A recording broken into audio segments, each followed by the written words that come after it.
Al-Imam Asy-Syafi'i sedang berdiskusi dengan Imam Malik, gurunya.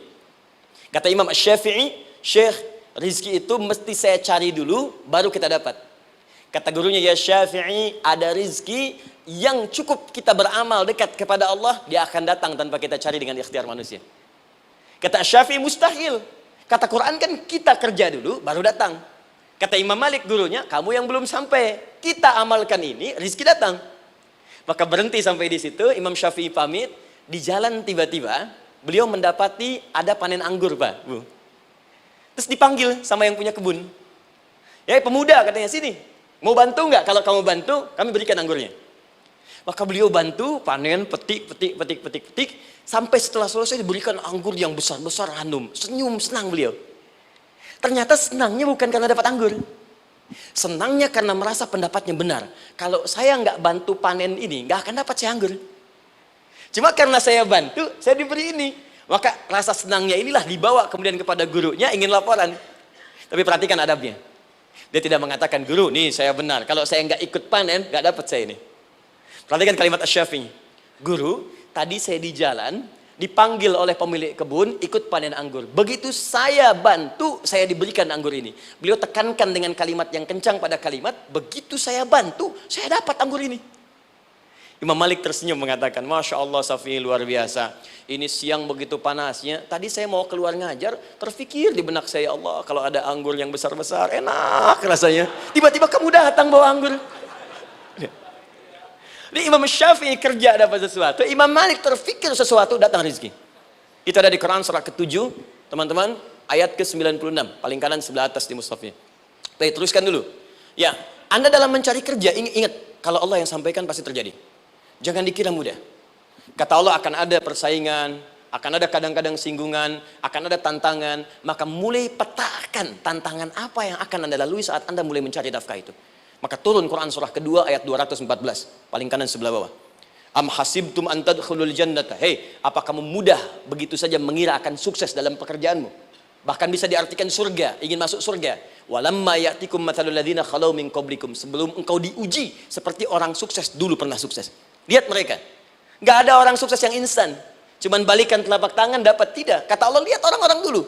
Lihat orang-orang hebat dulu, bagaimana mereka bisa kaya, bisa sukses, bisa punya posisi. Masat umul ba'sa, petakan olehmu tantangan apa yang akan dihadapi saat engkau bekerja itu. Satu, kata Allah, ba'sun, ada yang ringan. Ya, ba's. Ba'sa, jama' dari kata ba'sun. Dua, dara'. Ini sudah menengah, jama' dari kata durun. Tiga, zilzal, ini yang paling tinggi puncaknya.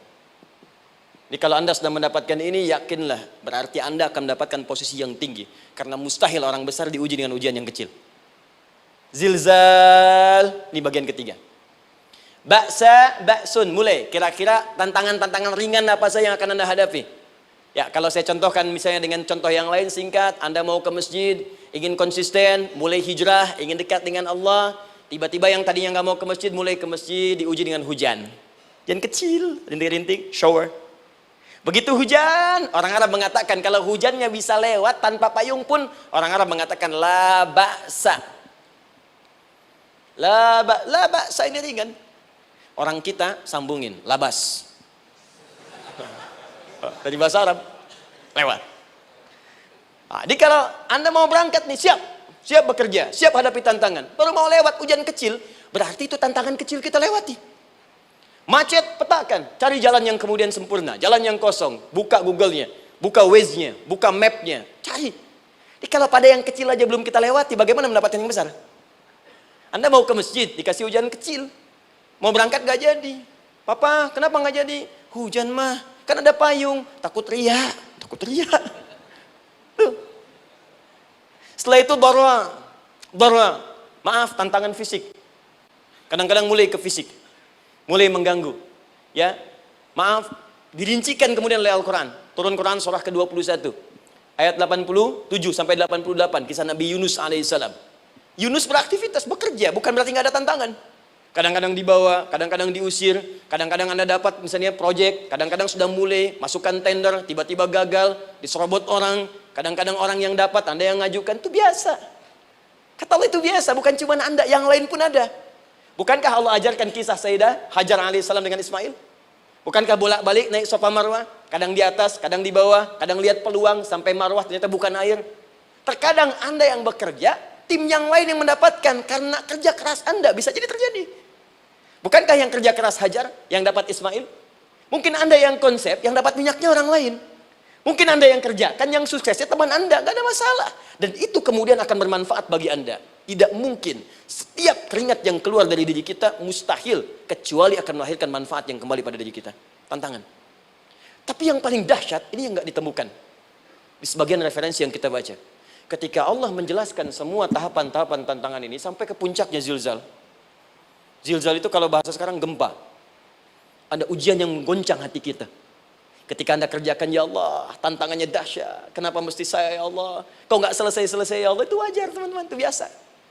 Kata Allah, orang dulu saja mengatakan, mata nasrullah, kapan ini selesai? Berbahagialah kalau teman-teman sudah mendapatkan tantangan puncak yang paling tinggi ini. Ini artinya Allah sedang mempersiapkan Anda menjadi orang besar di kemudian hari.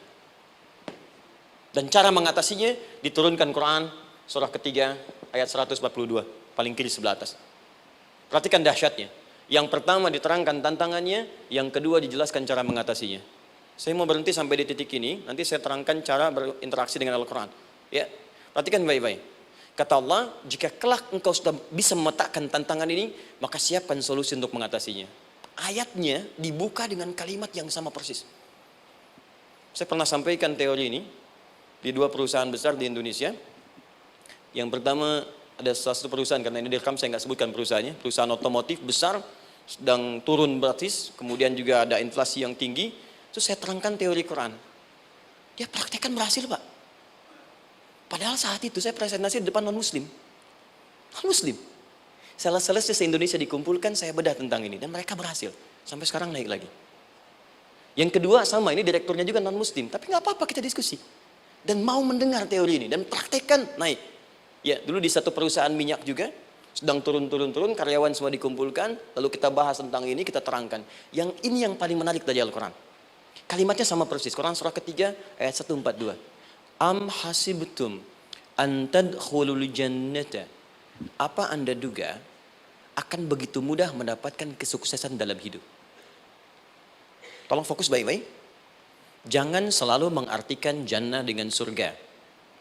Karena asal kata jannah itu artinya kesuksesan, kebahagiaan yang belum tampak. Surga, kenapa disebut dengan jannah? Karena itu puncak kebahagiaan kita yang belum nampak sekarang. Saya kasih rahasia ya, ini di antara kita saja nih. Kalau ada kata jim dengan nun di depannya, itu pasti tidak nampak, tersembunyi. Apapun tambahannya. Ya, misal, jin kenapa disebut dengan jin? Karena memang ketika diciptakan, dia tidak tampak, tersembunyi. Lawannya ins, karena itu kita disebut ins, karena saat lahir kita tampak. 18 kali disebutkan dalam Al-Quran. Ya ma'syaral jinni wal ins, wa ma khalaqtul jinna wal ins. Jadi jin disebut jin karena memang fitrahnya tersembunyi, gak nampak. Jadi kalau ada jin melakukan penampakan, itu jin sedang kena masalah. Sedang keluar dari fitrah. Sama dengan manusia, harusnya tampak. Jadi kalau ada manusia yang senang sembunyi-sembunyi, dia sama dengan, bukan saya yang bilang, sedang punya masalah. Ke kantor, sembunyi-sembunyi. Hati-hati Pak Alfian tuh. Biasa ada pintu depan, masuk pintu belakang. Suami di rumah, buka WA, sembunyi-sembunyi. Bu, hati-hati tuh. Pulang lewat pintu belakang. Berarti sedang punya persoalan dalam hidup. Setiap ada jim dengan nun, pasti tersembunyi. Ibu punya janin. Rahim. Dalam rahim ada janin. Kenapa disebut dengan janin? Jim, nun, ya, nun. Karena sosok itu belum nampak dalam pandangan kita. Nanti kalau sudah lahir, baru tampak. Jannah, kenapa disebut jannah? Karena belum tampak dalam pandangan kita. Nanti kelihatan. Karena itu dalam Al-Quran, kata jannah itu tidak dikhususkan dengan surga. Tidak dikhususkan dengan surga. Kadang-kadang menunjuk aspek kesuksesan yang belum tampak. Anda mau ngubur minyak, minyaknya belum tampak. Belum kelihatan. Anda mau kerja, ya hasilnya kan belum tampak, baru ikhtiar sekarang. Karena itu orang Arab disebut kaya kalau mereka mendapatkan kebun yang tak tampak sebelumnya. Kebun anggur, bukan kurma, kalau kurma banyak. Kebun anggur, ada apel, ada jeruk, sampingnya ada sungai-sungai, disebut dengan jannah. Ya, kalau punya unta, nggak kaya di Arab, biasa. Karena yang kelihatan padang pasir, unta, hitam, merah, biasa. Tapi kalau sudah punya kebun anggur, yang sulit di padang pasir ada kebun, itu baru disebut kaya. Karena itu orang Arab kadang mengartikan jannah dengan aspek kesuksesan yang belum tampak. Diartikan dengan kebun anggur, kebun apel, dan macam-macamnya. Perhatikan, am hasibtum an tadkhulul jannah. Apa Anda duga ingin sukses itu begitu mudah? Sukses jadi tidak. Walamma ya'lamillahu alladhina jahadu minkum wa ya'lamas sabirin. Perhatikan baik-baik. Sebelum Allah memastikan pada diri Anda terdapat dua hal yang paling utama untuk mengatasi tantangan tadi. Satu, jahadu. Kesungguhan. Serius. Jadi kalau mau sukses, mesti serius. Kerja serius. Cintai pekerjaan Anda. Ya, belajar anak-anak serius, pastikan belajar dengan serius. Jangan cuma anak-anak duduk paling belakang, nggak pernah nanya, kadang ngantuk, pulang, ujian, besoknya mau ujian, baru belajar. Ya, sistem SKS, sistem kebut. Ya, kadang-kadang sejam, Bu, Pak. Ya, saya pernah ada orang di luar ngadu waktu di Libya, Ustadz, gimana ini orang Indonesia? Kenapa? Saya belajar 3 bulan, besok mau ujian. Teman antum orang Indonesia pinjam catatan saya, baru semalam, dia dapat 8, saya 7,5. Saya bilang, Anda belum tahu sistem SKS itu. Baik, ya. Tapi itu bukan solusi. Begitu ujian selesai, ilmu lupa. Itu poinnya. Jadi kalau hanya sekedar ilmu dipakai untuk ujian, pada prakteknya nggak akan terpakai. Ini banyak anak sekolah sekarang hanya belajar untuk ujian saja. Padahal kalau dipraktekkan, kadang kaitan dengan agama tinggi, Bu, Pak. Fisika itu dengan agama itu tinggi. Gaya F1 sama dengan F2, gaya gerak sama dengan gaya dorong. Gaya sedikit, maka keluarnya sedikit. Pukul kencang, bunyinya kencang. Imannya kalau kuat, amalan jadi banyak. Iman sedikit, amal pun sedikit. F berbanding lurus dengan P, hukum Pascal. Gaya berbanding lurus dengan tekanan. Masuk bab akhlak. Makin banyak gaya, makin banyak tertekan. Nah itulah. Gaji 5 juta, gaya 10 juta. Kan? Ini serius. Serius. Di divisi apapun Anda, saya 3 sepekan lalu lah, takziah ke tempatnya yang Habibie. Terus diminta tausiah di sana. Dan saya perhatikan beliau termasuk yang paling serius ketika diberikan tugas apapun. Gak pernah diberikan amanah kecuali mencintai pekerjaan itu. Yang Habibie demikian. Ciri orang sukses itu serius. Tapi keseriusan itu, kata Allah petakan jadi 3 bagian lagi. Karena jahadu itu punya 3 turunan kata. Satu, keseriusan merencanakan, disebut ijtihad namanya. Punya rencana. Mappingnya apa? Stepnya apa? Oke, Anda ingin kerjakan sebuah proyek, baik, proyeknya berlangsung berapa lama? Target kita apa? Jangka panjangnya, menengahnya, jangka pendeknya. Kemudian apa tantangan yang akan dihadapi di setiap tahapan-tahapannya? Selesaikan. Bahkan saking pentingnya tahap perencanaan ini, ditunjukkan oleh Allah langsung lewat sholat. Teman-teman masih ingat, sholat pertama yang kita kerjakan, setiap hari sholat apa namanya? Subuh. Apa artinya subuh? Tuh, ini masalahnya. Ini kata Al-Quran sendiri ya, kata Al-Quran sendiri. Nanti akan ditemukan orang yang ibadah tidak paham apa yang dikerjakan dan dilakukan dalam ibadahnya. Contoh sholat. Kata Allah akan ada orang sholat yang saat sholat tidak mengerti apa yang ia baca dan ia lakukan dalam sholatnya. Jujur tanyakan pada diri kita. Sampai detik ini, dari sekian ribuan kali ruku dan sujud, berapa persen bacaan sholat yang kita pahami? Jangan-jangan kita ruku tapi nggak ngerti yang dibaca. Sujud tak paham yang diungkapkan. Bagaimana bisa khusyuk? Mustahil. Maka kembali ke sini. Kenapa sholat pertama itu disebut dengan subuh? Teman-teman, ternyata semua nama sholat dari subuh sampai isya, plus bacaan dan gerakan dari takbir sampai salam, itu bukan sekedar gerakan semata. Semua ada artinya, ada maknanya. Dan diajarkan oleh Nabi langsung. Subuh disebut dengan subuh. Ada 2 kata. Satu, fajar. Quran surah ke-17 ayat 78. Inna Qur'an al-fajri kana mashhuda. Kedua, subuh di surat At-Takbir. Was-subhi idza tanaffas. Kenapa disebut fajar? Fajar itu pancaran positif, pancaran kebaikan. Jadi kalau yang baik disebut fajar. Kalau yang jelek disebut fujur. Fujur ada di Quran surah 91 ayat 7 sampai 8. Wa nafsi wa ma sawwaha fa'alhamaha fujuraha wa taqwaha. Fujur itu rambatan gelombang buruk yang muncul dari nafsu. Ya, ditembuskan ke elemen tubuh kita. Misal gini. Tiba-tiba pengen marah. Ya, di tubuh kita mengatakan melotot, maka ini ada pancaran di hati kita nyambung kemudian ke mata. Ini rambatan dari sini ke mata disebut fujur namanya. Mau ke tangan, pukul. Masuk ke tangan. Itu rambatannya disebut fujur namanya. Ya. Yang baiknya disebut fajar. Ya, misal saya ingin sholat, tiba-tiba hati mengatakan sudah azan, merambat ke kaki, cepat melangkah, cepat wudhu. Nah itu rambatannya disebut fajar namanya, atau infajar. Ini pasti ada, ya. Fujur nama lainnya nafsu, disebutkan 115 kali dalam Al-Quran. Takwa, rambatan fajar, sumbernya takwa, disebutkan 115 kali dalam Al-Quran. Di jiwa kita ada takwa, ada nafsu. Takwa yang dorong malaikat, disebutkan 88 kali dalam Al-Quran. Nafsu yang dorong setan disebutkan sama 88 kali. Di setiap Anda akan mengerjakan satu hal, pasti akan yang mendorong pada yang baik, akan mencegah dari yang baik itu nafsu. Pasti itu. Pak Alfian mau tanda tangan proyek, tiba-tiba disodorkan, Pak ini Pak, kok begini proyeknya? Perbaiki, karena ada yang nggak beres. Tapi fee-nya lumayan Pak, 1 miliar. Nggak bisa, jiwa takwa mengatakan jangan terima Pak. Bapak mengatakan maaf, ini jari tahiyat, gak akan pernah dipakai maksiat, perbaiki.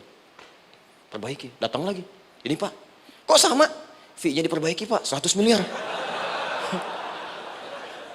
Nafsunya mulai berkata, terima. Takwanya bilang, jangan.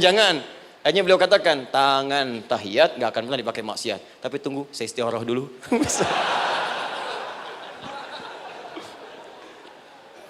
Nah, waktunya, ini salatnya disebut fajar. Kenapa disebut fajar? Karena saat kita tidur, terus dengar suara azan, Allahu Akbar, maka memancar dari iman kita, rambatan untuk merespon suara itu, bangun kita untuk menunaikan sholat. Waktunya disebut subuh. Kenapa disebut subuh? Dari kata asbah. Asbah itu artinya yang siap dengan rencana. Ya orang Islam tuh nggak ada yang bangun dari tidurnya, kecuali punya rencana jelas yang akan dieksekusi dari itu. Makanya sebelum kita bekerja mengeksekusi itu, kita datang menghadap Allah supaya Allah berikan kemudahan di setiap aktivitas kita. Coba lihat manajemen Nabi. Bukankah sebelum tidur beliau istighfar dulu? Dirinci pekerjaannya, dicatat yang akan dikerjakan besok, istighfar 70 kali, 100 kali, sehingga dengan istighfar saat tidurnya tenang. Coba kita biasakan. Ada yang baca Quran, ada yang istighfar. Kalau nggak percaya silahkan cek. Begitu Anda lakukan, tidurnya enak. Besoknya rencana itu sudah siap. Makanya ketika bangun, siap jam 7 mau kemana, jam 8 ada di mana, jam 12 kerjakan apa. Sebelum mengerjakan itu, datang kepada Allah, sujud, ya Allah, saya punya rencana ini tolong mudahkan. Begitu caranya. Itu yang disebut dengan subuh. Nah, sekarang kembalikan, peta hidup kita mau seperti apa ke depan? Ijtihad.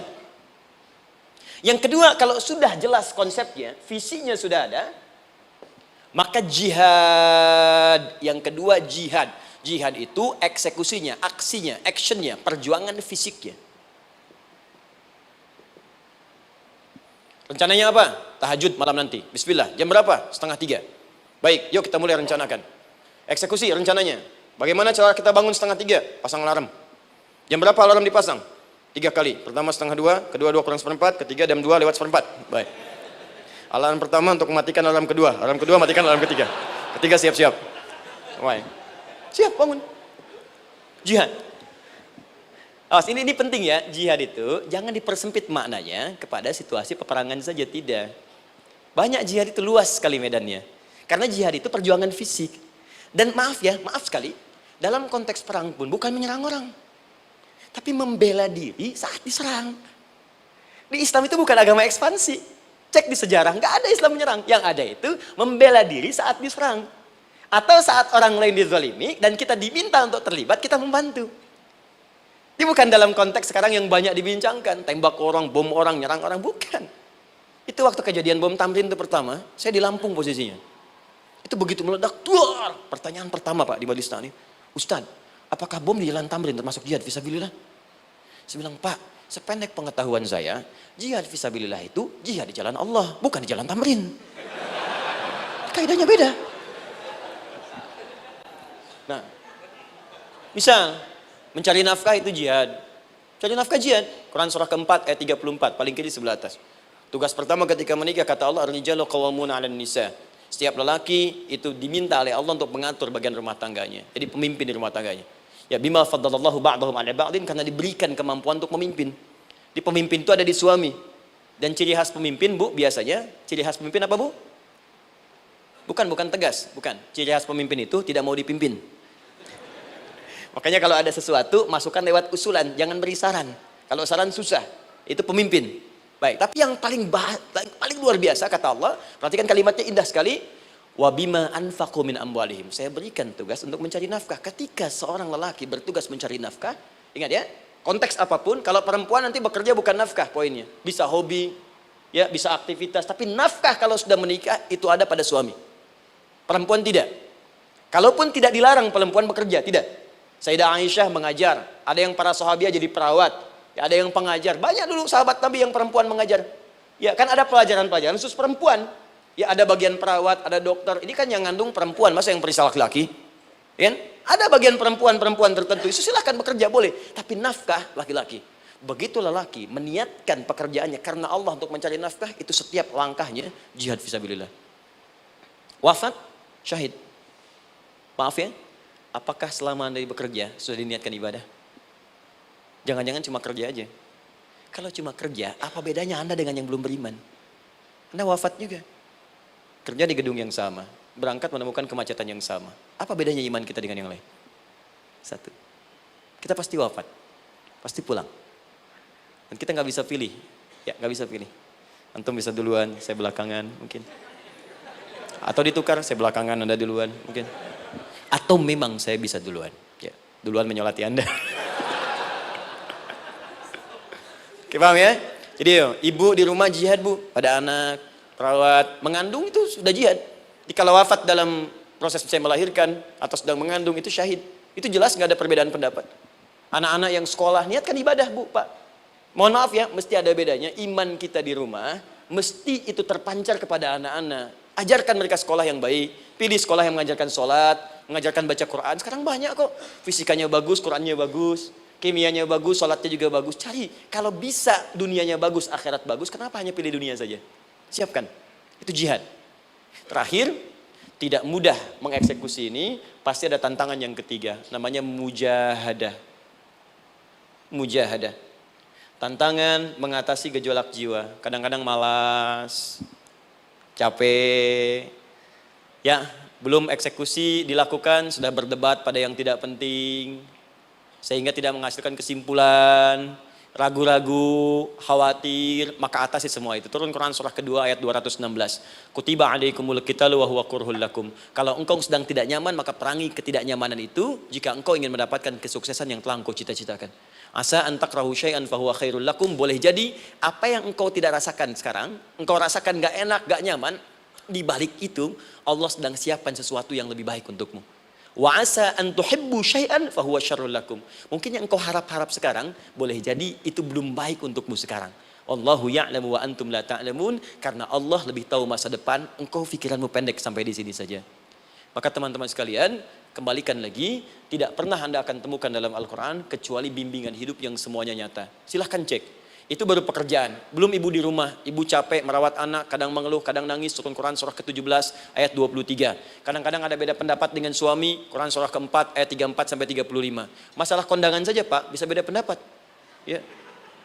Ya, Pak, kan ada family gathering malam. Mama pakai baju apa ya? Hijau apa yang biru? Masya Allah, kata Anda biru bagus, mah. Kata Mama kayaknya hijau deh, Pak. Tuh. Nanya tapi udah punya jawaban. Ya, bagus kalau dipakai, begitu keluar kuning. Naik lagi, Anda udah 40 tahun, anak masih ada, turun Quran surah ke-46 ayat 15. Kemudian naik lagi sampai Anda sepuh, sampai kembali ke keadaan tidak normal seperti anak-anak lagi, Quran surah ke-22 ayat ke-5. Sampai ada amalan, kalau Anda jangan kira Anda akan hidup selamanya, Anda pasti wafat. Quran surah ke-3 ayat 185. Bahkan diajarkan kalau wafatnya ingin enak, begini caranya. Pelajari Pak, jangan cuma dunia, kita akan meninggal. Ini ada di Quran, kalau pengen meninggalnya enak, begini caranya. Ya kalau nggak percaya silahkan amalkan, nanti kita akan lihat di akhir. Ya. Betul, akan kelihatan. Quran surah ke-89 ayat 27 sampai 30. Kalau kalian nggak pelajari ini, silahkan kata Allah, saya berikan yang ini yang kedua sampai dipukulin malaikat. Quran surah ke-8 ayat ke-50. Sampai di alam kubur dijelaskan, kalau nanti Anda wafat, Anda pindah ke alam kubur, kalau ingin dikuburnya terang, nyaman, banyak rezekinya, lakukan amalan Quran surah ketiga ayat 169 sampai 172. Tapi kalau Anda abai, Anda akan seperti Firaun dulu. Setiap pagi sampai petang ditampakkan neraka. Quran surah ke-40 teman-teman sekalian disampaikan oleh Allah langsung ya, dari ayat 45 sampai 46 ya. Sampai terjadi kiamat disampaikan Quran surah ke-75. Sampai dihisab, ada yang masuk surga tanpa hisab, Quran surah kedua ayat 25. Ada yang masuk neraka tanpa hisab. Ada. Kan yang kita tahu surga aja, masuk neraka tanpa hisab ada. Quran surah 18 ayat 99 sampai dengan 100. Sampai disebutkan surga yang paling indah nomor 1 bersama Nabi dan orang-orang soleh. Jadi kalau Anda masuk sini, tetangga Anda semua Nabi. Ya, depannya Nabi Ibrahim, belakangnya Nabi Musa misalnya, samping kirinya Nabi Yusuf, ya, samping kanannya Nabi Muhammad SAW. Itu cuma 3 golongan. Orang soleh, para syuhada, orang-orang jujur dalam kehidupan dunianya. Jadi kalau Anda jadi pekerja yang jujur, taat kepada Allah, Anda berpotensi masuk surga bersama semua Nabi dan Rasul yang pernah diutus. Ya. Baik, itu ada di Quran surah keempat ayat ke-69. Ada yang kedua di taman surga, Quran surah ke-51 ayat 15 sampai dengan 18. Ada yang surga seluas langit dan bumi, Quran surah ketiga ayat 133 sampai 134.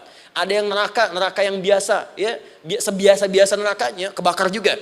Quran surah 4 ayat 56. Tingkat paling tinggi neraka jahanam untuk 2 golongan, munafik, ingat, munafik dan kafir. Jadi kalau Anda pun muslim, jauhi perbuatan munafik. Karena munafik akan mengantarkan langsung ke dalam neraka jahanam. Quran surah keempat ayat 140. Mana yang tidak ada? Mana yang tidak ada di Quran? Semua ada. Bisnis ada, ya, birokrasi ada, diplomasi ada, mengajar ada, ilmu ada. Karena itu saya mau tutup, jika kita ingin benar mengeluarkan petunjuk ini, seperti orang dulu pernah melakukannya, maka kata Allah melalui lisan Rasulullah turun Quran surah ke-29 ayat ke-45. Satu ini aja kita kerjakan, insya Allah ini akan beda kita rasakan. Utslu ma uhya ilaika minal kitab. Jika kalian kemudian hidup di muka bumi, maka keluarkanlah bimbingan dari Al-Quran sesuai dengan kebutuhan kita secara tematik. Utslu itu dari kata tilawah. Tilawah itu baca, pahami, amalkan. Karena itu setiap kita baca Al-Quran, di sampingnya pasti ada yang menerjemahkan supaya kita paham. Betul kan? Ketika ada yang baca Al-Quran, di sampingnya ada siapa? Ya, sari tilawah kan? Baik, sari tilawah itu bahasa Indonesia. Ya, sari, sebetulnya tilawah saja. Tapi mungkin saat yang menerjemahkan dulu pertama di Indonesia, namanya Bu Sari. Karena itu disebut sari tilawah. Ya, kalau Adi mungkin ada tilawah gitu kan? Nah, jadi teman-teman caranya begini. Anda keluarkan sesuai kebutuhan. Enggak semua ayat Quran mesti kita kaji. Kalau mau dari awal dari akhir, bagus. Kalau baca silahkan. Hatamkan. Nabi juga hatamkan. Tapi kalau Anda ingin ambil sesuai passion kita. Anda pebisnis, kenapa enggak mengeluarkan ayat bisnis di Quran? Teman-teman yang diperminyakan, keluarkan ayat-ayatnya ada. Quran surah At-Tur, surah 52 itu. Keluarkan. Ya, wal bahrul masjur. Dan jika Anda akan melakukan eksplorasi di laut, carilah laut yang punya. Nih, kualifikasi begini. Yang di bawahnya ada endapan tanah yang melahirkan api, kata Allah tuh. Itu potensial ada minyaknya. Kalau yang kerja di batu bara, turun Quran surah Fatir, surah 35, ayat 27 sampai 29. Ini jenisnya. Ada yang kelihatan dari jauh, ada yang harus digali, ada yang kelihatan dari jauhnya kelihatan hijau, ada kelihatan menghitam. Disebutkan langsung. Ada. Kenapa nggak Anda turunkan dalam bentuk-bentuk tematik yang itu bagian kita? Ada yang pokok, ada yang spesifik. Yang pokok tentang sholat, karena semua orang sholat. Tentang ayah. Anda jadi ayah berapa tahun? Kenapa nggak dikeluarkan di Quran ayat-ayat tentang ayah? Kenapa nggak dikeluarkan di Quran ayat-ayat tentang ibu? Jangan jauh-jauh dulu bicaranya. Tentang belajar. Nah, nanti eksekusinya kalau mau cepat buka kitabnya Al-Imam Al-Bukhari. Ada kitab hadis, saya akhiri, yang dikarang oleh Al-Imam Al-Bukhari dan sangat populer. Apa nama kitabnya? Kalau hafal saya kasih hadiah. Apa kitab Imam Al-Bukhari yang populer? Ya.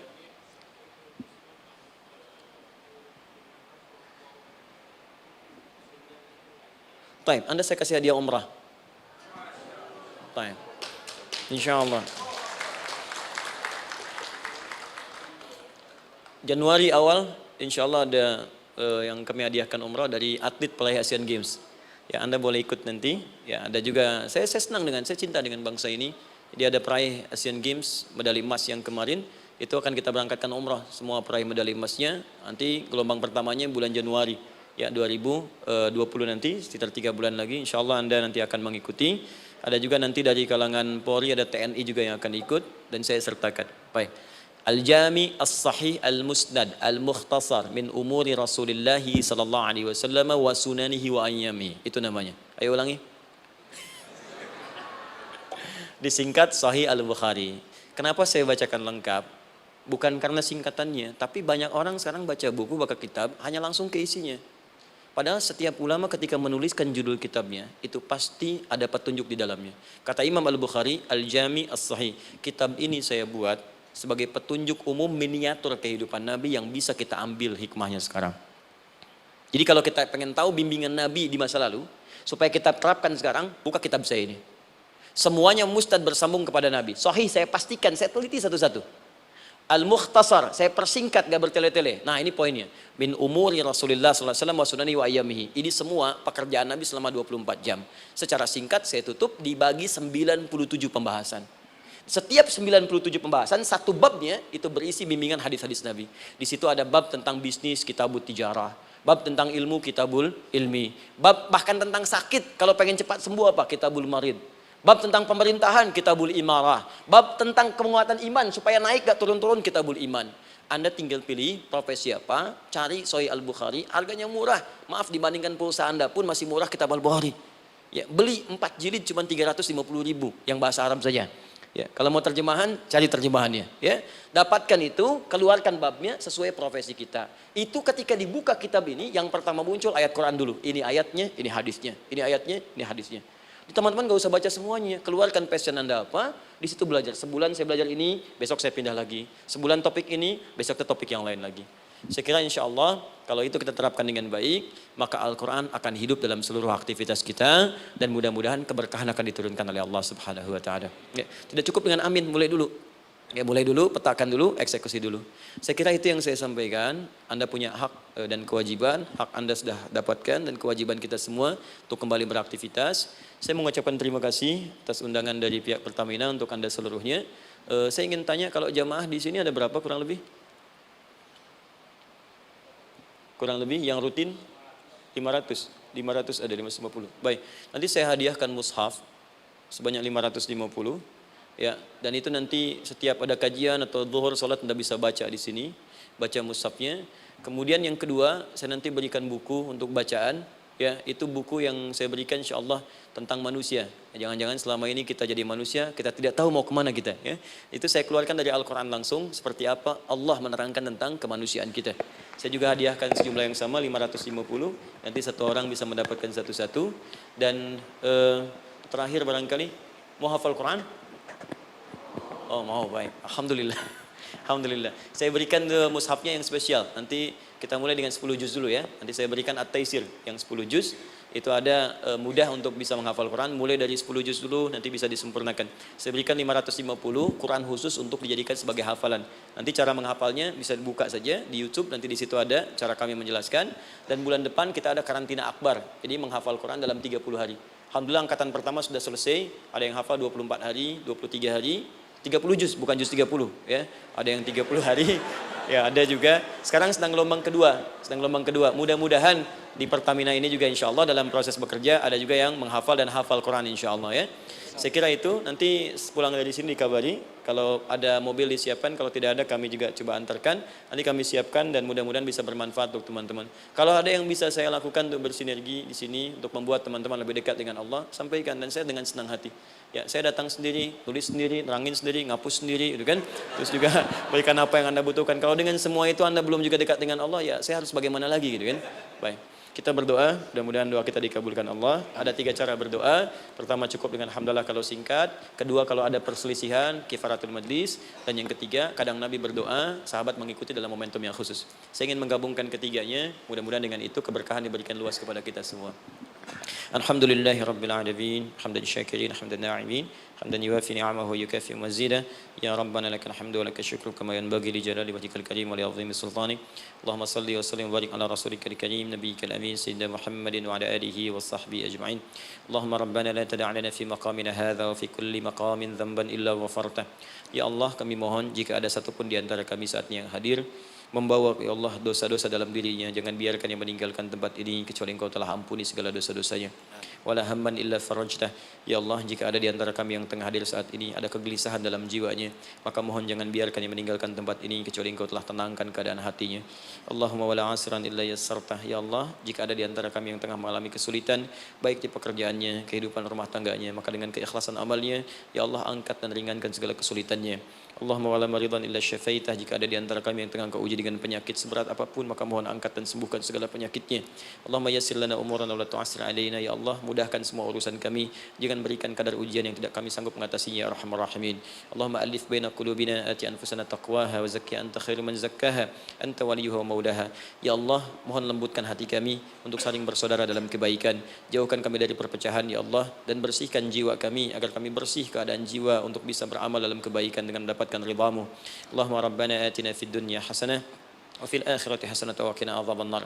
Ya Allah, kami mohon anugerahkan segala kebaikan di muka bumi ini yang mampu kami raih, dan berikan kami segala kemuliaan di akhirat yang mampu kami dapatkan, dan mohon jauhkan kami dari segala ya Allah murka dan neraka-Mu. Allahumma barik lana ya Allah fi ailatina wa fi amalina ya Allah wa fi kulli ya Allah hayatina. Ya Allah, kami mohon anugerahkan keberkahan dalam kehidupan keluarga kami, di kantor, di pekerjaan kami, dan seluruh tahapan kehidupan yang akan kami lalui. Bi fadlika subhana rabbika rabbil izzati amma yasifun wa salamun alal mursalin. Subhanakallahumma wa bihamdika asyhadu an la ilaha illa anta nastaghfiruka wa natubu ilaik, wa akhiru da'wana alhamdulillahi rabbil alamin. Thumma assalamu alaikum warahmatullahi wabarakatuh.